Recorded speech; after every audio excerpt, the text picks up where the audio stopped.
Update naman tayo sa nangyayaring canvassing ng Certificates of Canvas. Live po mula sa Manila Hotel. Nasa frontline ng balitang yan si Faith Del Mundo. Faith, ilan na ba ang nakakanvas na COC dyan? Yes, Bok, nasa 58 Certificate of Canvas na nga ang nakanvas ng National Board of Canvassers. Yan ay out of 175 COCs. Yun yung kabuuan na dadaan sa NBOC. Alas 10 ng umaga nang mag-reconvene ang National Board of Canvassers. Ibig sabihin, nagsimula na sila sa kanilang consolidation and canvassing system sa pagbilang ng mga Certificate of Canvas o COC para sa opisyal na bilang sa pagkasenador at party list groups. Unang pumasok ang resulta ng local absentee votes. Mga botanteng pulis, militar at media men na naka-duty noong eleksyon. Sa local absentee votes, marami ang pasok sa Magic 12 na Duterte o yung inendorso ni dating Pangulong Rodrigo Duterte.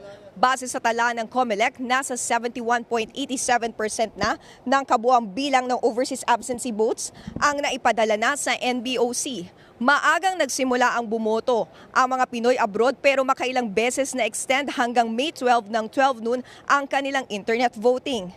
Sabay din ang transmission nila sa pagsasara ng botohan sa Pilipinas alas 7 kagabi.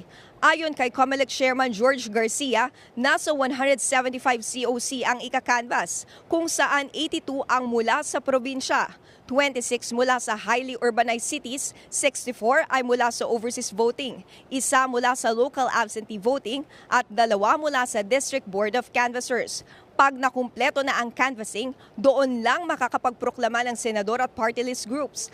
Ayon sa COMELEC, posible itong mangyari sa Sabado.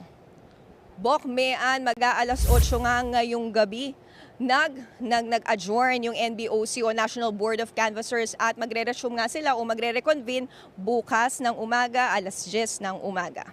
Bok, Mean. Maraming salamat, Faith Del Mundo. Mga kapatid, Ed Lingaw po, maging maalam at may pakialam sa mga napapanahong balita sa ating bansa. Para sa mas malalimang pagtalakay at paghimay sa mga issue at headlines, tumutok lamang at pag-subscribe sa social media pages ng News 5.